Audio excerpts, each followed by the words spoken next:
People of the universe, you're tuning into the It's Not a Podcast. It is I, Philip the Jr., and I'm joined by my main man, my strong right hand, the blackest of the Caesars. Holla at them all. What's good? What's good? How we doing, people? Chill. Yeah, baby. Hey, so if you're watching on YouTube, you finna learn how the sauce is made. We're gonna take a quick break so we can get a word from our sponsors. Timestamp, and we back. So, Maul, before we get into the shenanigans and whatnot, how's everything your way, man? All's well, man. All's well. Just got back from work trip in Portugal. So just, getting back acclimated to good old Germany. That's about it, though. Not too crazy going on. Good deal. So check this out. This was not one of the topics we were going to discuss, but I came across it and I wanted to get your opinion on it. Kimberly Kardashian West has decided that she would like to study for the bar and pass the bar within 3 years, I think it is. Mm-hmm. Now, mind you, she's not trying to go to law school. She's just trying to pass the bar. What are your thoughts on that? Say again? If she can, then, by all means, go for it. Like, I don't think that there is anyone who doesn't deserve to gain more knowledge. I'll always be in support of those who are seeking more knowledge. So, in respect to that, I think she should go for it. I think it would be incorrect of me to try and shun or shame her for trying to do something, knowing that she may not have the common education that most folks who would be pursuing the bar exam do have. But at the same time, like I said, knowledge is everything, man. Knowledge is the one thing that anyone can get. It's just based on the effort and the access, like, and in today's age, having the internet, if you have a cell phone, you have access to everything that everyone else does. Exactly. So I think if she is going to take the time out of her, what seemingly not so busy life to put her head in a book, then by all means, go for it. Yeah, it's funny because you got some people who are like, nah, bro, you know what I'm saying? Like, this is just another example of privilege at its finest, and not necessarily white privilege, but just I guess 1% privilege, where she can be like, I'm kind of bored, so I want to try to pass the bar exam, but I will commend her for some work that she's done with the criminal justice system. She did help get I think it's Allison Johnson out of jail. She was a very vital part with Trump giving that lady a pardon. However, I don't know if maybe her celebrity is what made Trump want to listen to her, or she made reasonable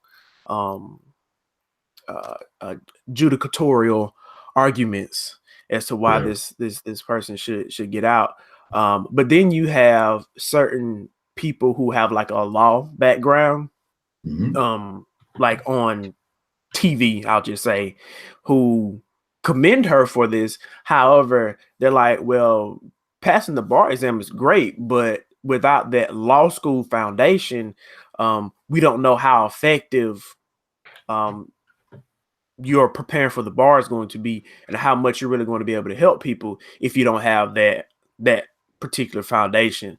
So while they commend her for the strides that she's taking to, in essence, to help people, because I think ultimately that's what she's trying to do. I just think that maybe they feel like she's kind of circumventing the the quote unquote correct way to do it. So, so yeah, I mean, that's pretty interesting to be able to say I'm at a point in my life where I just want to try shit.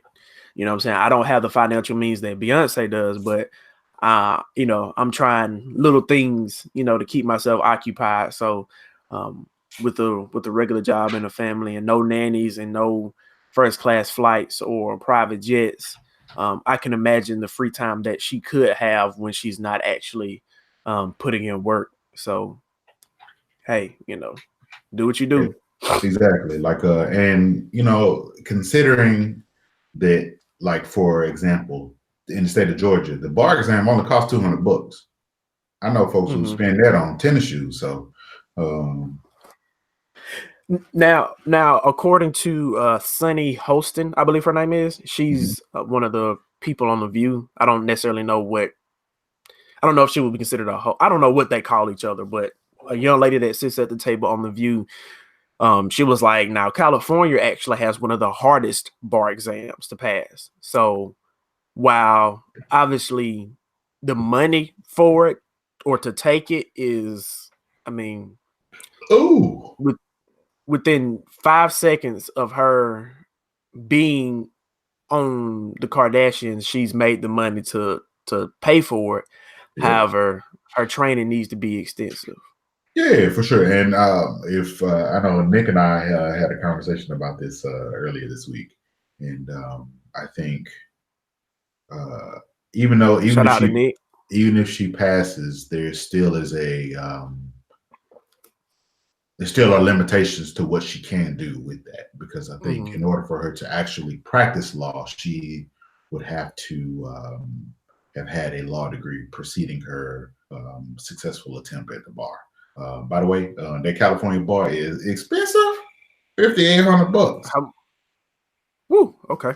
Yeah, well, maybe one of Way my to be a daughters good pay more. producer. Say Way again. to be a good producer. Get that information on the spot. Well, you know, gotta hit it when I can. but uh, but let's get to the shits, man. Let's get to what we hear about. Um, Beyonce, Netflix, Who put next about Coachella. that? Oh, sorry. Yeah, man. Hey, listen. I'm gonna let you speak first, because if I talk, I know I'm a rant. Just your initial impressions of it, and I'll go ahead and ask the second question so I won't forget it. Would you recommend this to a quote unquote non-Beehive, non-Beyonce fan to watch? So my initial thought is I love that she gave this a platform to be seen on a wider stage. I Mm-hmm. absolutely love it. Being in the fold, knowing what HBCU life is firsthand, like when you tell somebody it's like no other experience, that really doesn't. It's not a illustrative way. I think that's the correct term to use for that. It's not a. It's not very depictive when you just say it's Mm-hmm. like no other experience. But It's the intangibles. It's the yeah, intangibles. it's like it's hard to put into words um, what it is to be a part of a HBCU, to experience that firsthand, to kick it on the yard, to be at the football Mm-hmm. game, to go to homecoming, to go to Spring Fest, aka Tiger Fest, like um, like those Hey, things stick are stick stick a pin in that Tiger Fest before we transition into the final topic. yeah, Just help me remember that.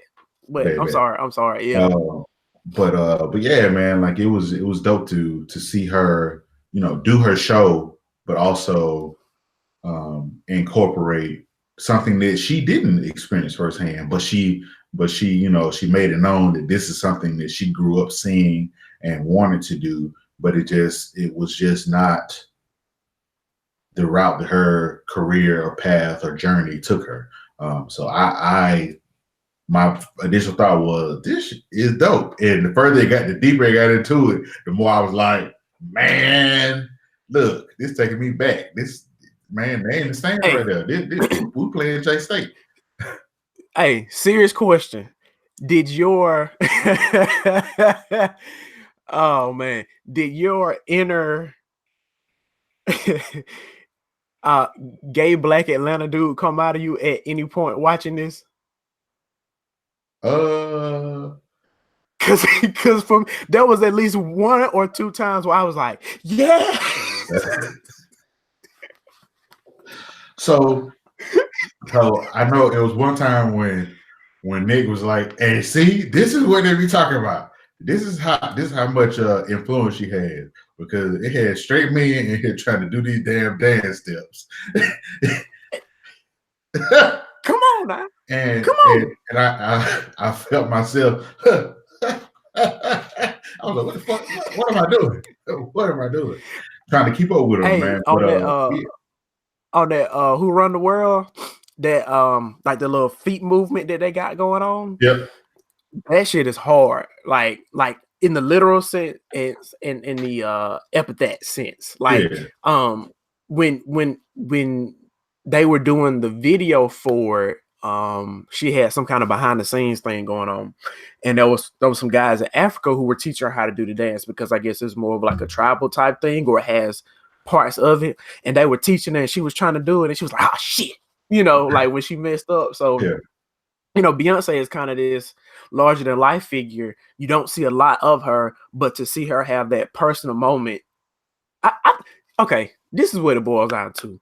Ain't nothing like a sexy black woman who know how to cuss the right way. You know what I'm saying? I don't need you to cuss like a sailor, but when it's appropriate, you got to be able to. Man, I love hearing a woman say fuck or shit sometimes, and I ain't talking about fucking or shitting, but just saying fuck or shit. Sorry if you're listening. Shit. Man, do you know who Ebony K. Williams is? No, but it sounds familiar. You need to look her up. She was on the Breakfast Club this past week, and she's an African American lady, and she used to be a correspondent or a talking head for Fox News. Yeah, I see that. And then she finally said something that I guess enough people had an issue with regarding Trump, and she was like, "Nah, bro, I'm out." But just go back and listen to her brilliant idiot. Not damn. Go back and listen to her Breakfast Club interview, and I think you'll appreciate it. I'm gonna just try to share this with the people real quick. Give me just a second here. But yeah, ain't nothing like a woman that can cuss. But would you suggest this for viewing pleasures for people who are not necessarily members of the Beehive? Yeah, because I'm the furthest thing from the Beehive, because I'm not a huge Beyonce fan. Like, I think that she has some great songs, but I don't, you know what I'm saying, I don't have a whole catalog, and I don't even, for most of her songs, I don't even know the words. So like that was another plus for me, is finally knowing what the hell she be saying sometimes, because I was like, oh, that's what she's talking about, stuff like that. So I definitely would recommend it for anybody.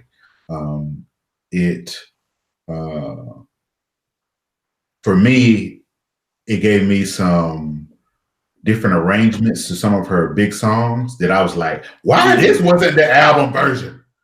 Because the track she did with Destiny's Child, like that arrangement of wow.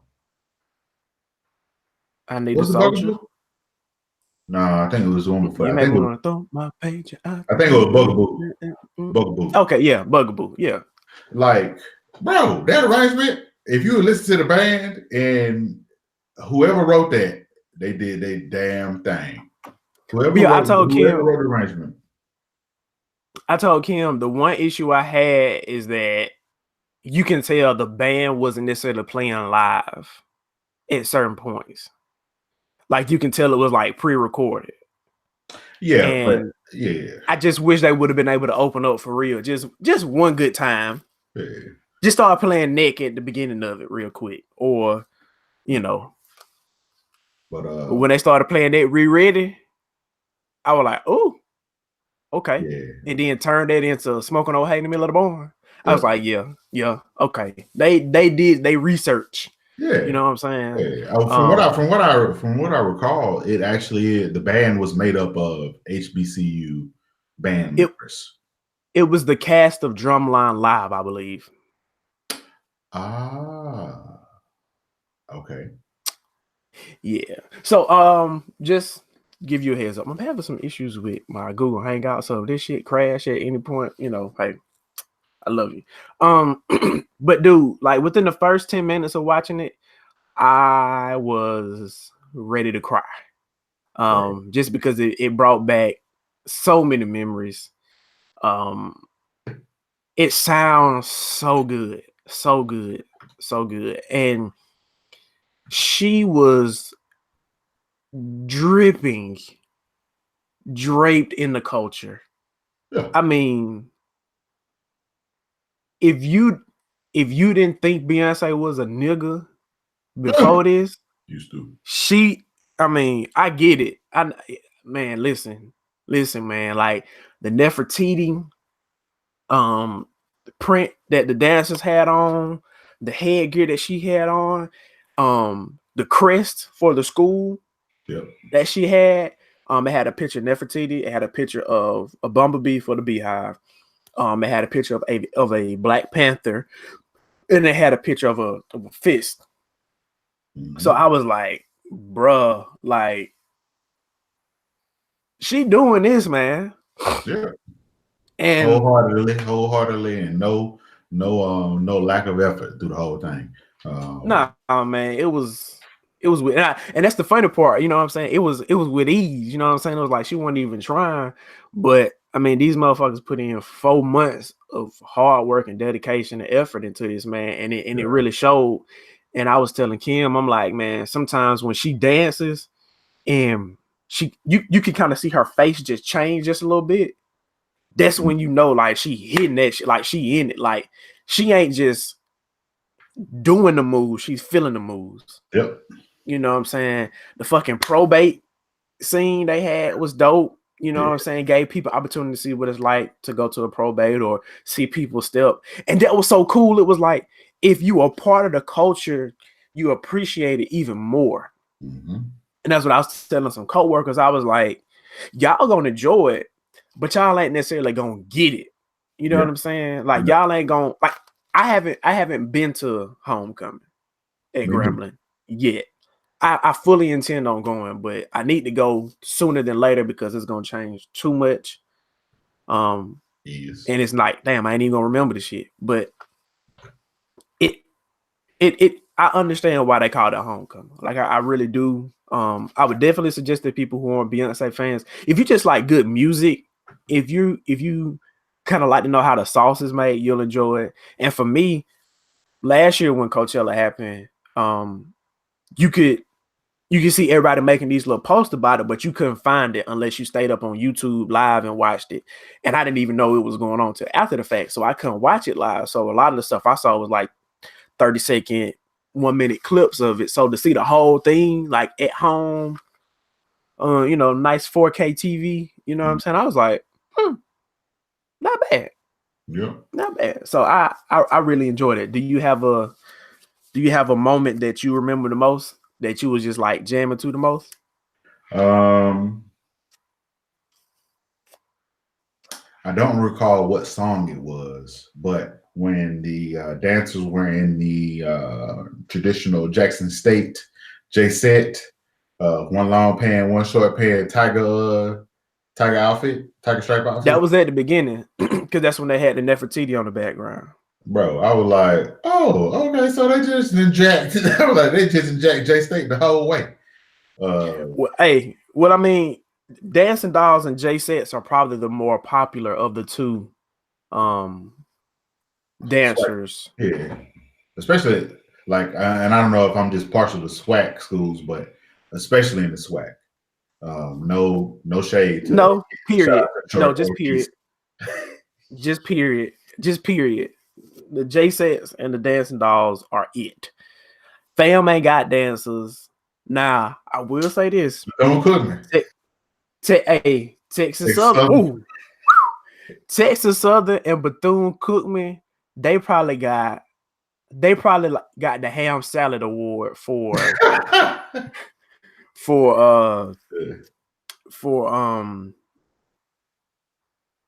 what am I trying to fucking say? For the dancers. For dancers. Yeah. They probably got that. Now there was another scene, and wasn't necessarily one where I was jamming, but it was the one where I can pinpoint at that. When I saw that level of vulnerability with her, I was like, I like Beyonce. I'd like to see a different side of artists. I like this new generation of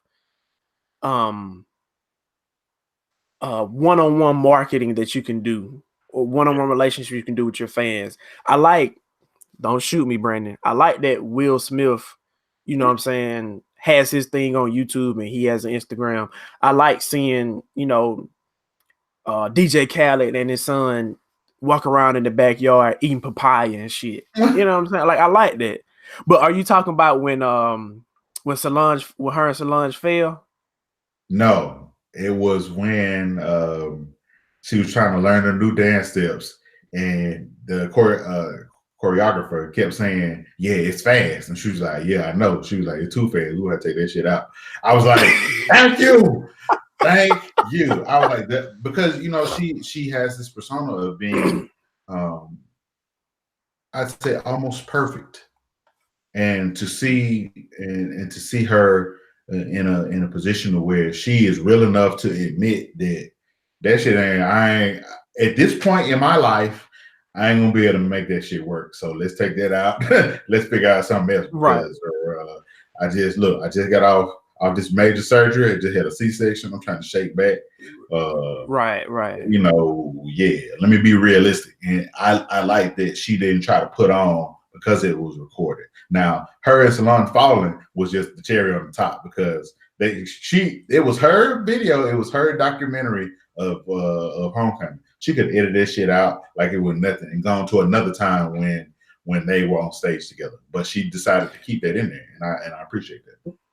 Dude, trust me, the internet has already seen it, and I think the internet loved it. Like, everybody was like, "That's my queen right there." She fell and she killed. You know what I'm saying? Like, so I think for me, the first 10 minutes definitely was dope because when they did the drop it like it's hot real quick, and then she turned around and leaned over, I was like, okay, Beyonce. All right. Did you Nick pointed this out to me because I didn't see it originally. Did you see the majorette when she got back up in the pyramid? Oh, yes. She did like this and just made it wobble. Bruh. I was like, Nick was the one that pointed out to me because I had completely missed it. I'm paying attention to listen, I was focused on salad the whole time. So when they had the twins up there dancing and stuff, I was like, y'all ain't finna fool me. Cause I was like, oh. But if you notice, it was still center left of the screen. So it was still kind of in your line of sight. Yeah. But they just had all this other stuff going on right here. Yeah. She was doing this, everybody right here was doing this. So, your focus was on this, but this right here was a little bit more important. So, but man, I really enjoyed it, and that's pretty much all I gotta say about that. So any last point you want to make about that before we put a cherry on that? Nah. Bet. Cool. Well, take a quick break for the sponsors, and we'll be right back. All right, so check this out. So Google Hangout is frozen. So I'm just going to close it for the live stream for YouTube, and I will call you through the regular Google Hangout. Okay. All right, so give me just a second. Bet. If this shit will close out.